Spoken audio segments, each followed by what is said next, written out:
open, more data has to flow. Otherwise, we don't have the adult conversation. We don't have the adult conversation. We don't arrive at the kinds of consensus that we need to kind of harness a unified national effort. That's the first step. The second is then how do you bring young folks with these kinds of talent into this space. That may be more difficult given the distractions that kind of talent is going to have in terms of opportunities. The broader national consensus, I think, is a good step. Continued emphasis on this by national leaders, respected national leaders that call people to service. And then finally, I do think we need to use the same kinds of tools that we use to get people to sacrifice, how to put this, in the physical space, call to service, call to patriotism. We need to find ways to translate that to that particular population group that has the most to offer in this kind of space. Thank you. Last question will be the same question over to you, John. You have some brilliant students. Well, I mean, there are a couple of issues here. I think the success of Black Hat really is evidence that this is a very attractive topic area, and it is attracting, creative, clever, and committed individuals. So I think see that as a great opportunity. One thing that strikes me coming here and looking at some of the work here is that something that I also experience in teaching. It's much easier to get people interested in attacking systems than in defending them.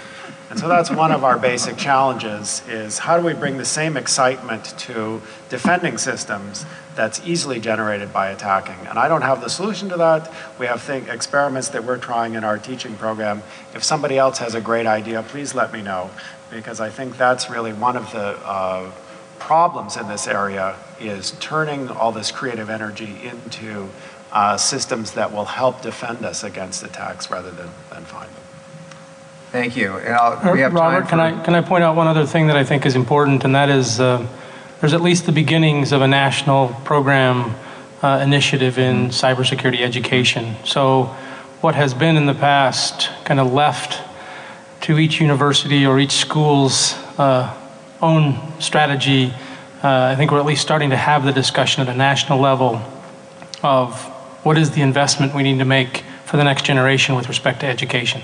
It's just in the early stages, but I think that's a plus with respect to General Hayden's comments of trying to bring in the young minds and to bring these, the guys that come to Black Hat on to keep them on our side of the fence and help them in their education process. And then, that translates into jobs and other things as well. So I think that's another good step that the administration, which came out of the policy review, was to create this national level program. And I believe there's a document out off of the White House website where you can kind of see the early beginnings of that program.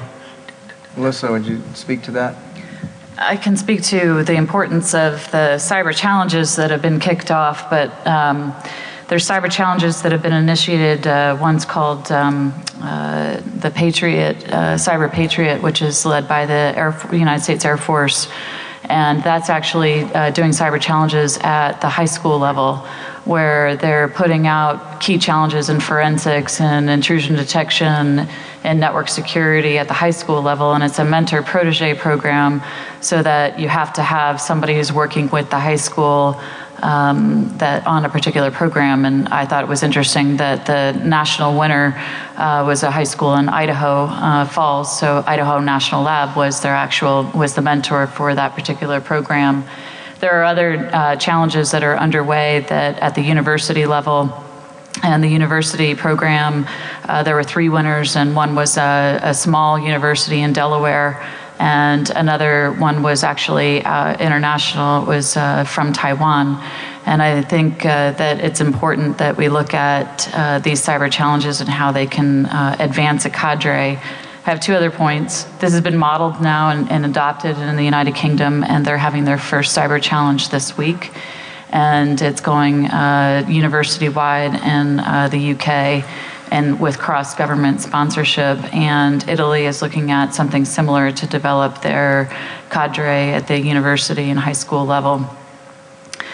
There was a newspaper article in my hometown just about a month and a half ago, and it was a third grader had hacked into the whiteboard to change their homework assignments.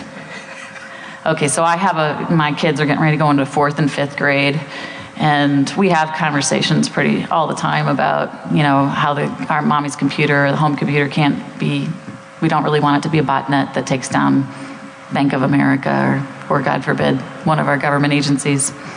And I think about what is it that would get my kids going on understanding of why we don't want to hack the whiteboard and change our homework assignments, and how we can channel that interesting energy. And they're of the Wii and Nintendo and all of these different generations. And there's an interesting program that was just released. It's online gaming, and it won the South by Southwest Gaming Award just a few months ago. And it was called Smokescreen. And it's an online gaming paid for by the equivalent of public broadcasting system and the Metropolitan Police in the United Kingdom. And it's an online game that puts your kid in a Facebook situation, and where they have just put too much information out and their pictures of their friends out on Facebook, and they were approached at a party by somebody who said, well, I know your friend, John, and it looks like, and knew too much about them personally. And so it was a child predatory environment, and teaching them appreciation of being more conscientious of what you put online. And a second one was more of a high school, or it could have been college, doesn't matter, right? Pick your scenario. Announced a party on Facebook, and to their Facebook friends, 40 people, right? And 1,000 people show up. And so what do? Do you call mom? Do you call the police? Do you try to cancel the party? To put them in different situations. And I thought that was something that my kids would adopt immediately. Because they would play it and they would learn the lessons, because they're not going to listen to mom, and they're definitely not going to listen to their teacher. And so how do you start to think about unique ways to communicate to the generation who's grown up on more technology than my generation has, and teach them the lessons in an environment that they would, it's like Mario Brothers for cybersecurity. So how do we move that forward? Great points. Are there any questions before we wrap up? Yes, please.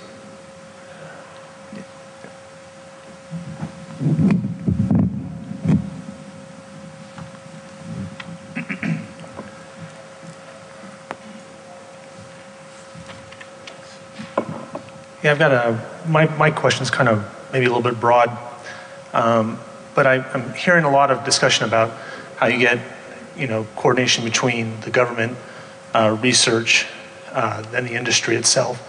And I've always found that historically one of the biggest demoralizing aspects of any project I've ever worked on is ambiguity.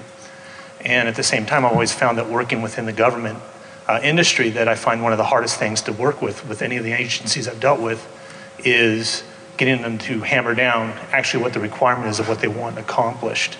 So my question is in these activities that we're working, are there any real initiatives going on as to how to really define the problems that need to be solved, or are we taking more of an approach of a more broad technical aspect versus, I think, a more definitive, we need to do this, and this, which then creates criteria for success? So I can just give you, at least from the DHS perspective on the science and technology side. So, we start with the research in a fairly broad funnel, right? And then, you make some choices about what research looks like it has some promise based on interactions with a customer, whether that customer's in the government or in the federal space or in the private sector. We have some projects with some state users as well. But then you funnel that down into a development process that, you're targeting a certain set of users, and then you put it into the test and evaluation, put it in the operational environment, and you let that user provide feedback to the researcher, whether they're academic or company. And then what you end up with is a user at the end of that funnel who's ready to take the product when they're done. And that's the model we've tried to build within DHS, is to ensure that when we get done, it's not just going to go on the shelf, that it has commercial potential. And we've even, in some cases, helped build the partnership between whether they're an academic or a small business with someone who can help them commercialize it, whether that's a system integrator or even, so one of the small businesses that was bought by McAfee, we actually did the introduction between McAfee and the company at one of our events. That's where they first met. So, part of our job, we believe, is in fact being the marriage broker, but it's all about taking the technology from a fairly broad idea to start with and putting it through a process that actually ends up with real stuff coming out the back end that can be deployed and commercialized. I think just from the government side of the ball, associate myself with your first comments. I was director of a national agency for about 10 years, NSA, Deputy DNI, and then CIA. And I learned very painfully, very expensively, that moonshots never worked. We had one transformational program at NSA that I spent hundreds of millions of dollars for and ended up with a really good stack of view graphs and not much more.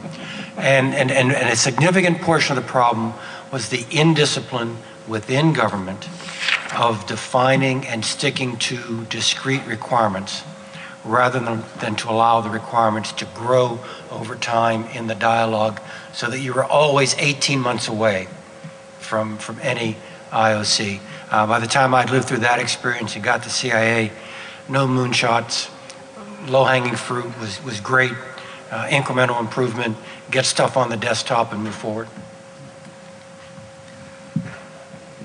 Hi, I'm a academic from Canada, and I have a question about how to, as an academic, how do we encourage government to work with us? I come from a different culture or climate, I suppose, having taught in the US for 3 years and just relocated back to Simon Fraser to start a cybercrime program, cybercrime studies and research, and we have a research institute.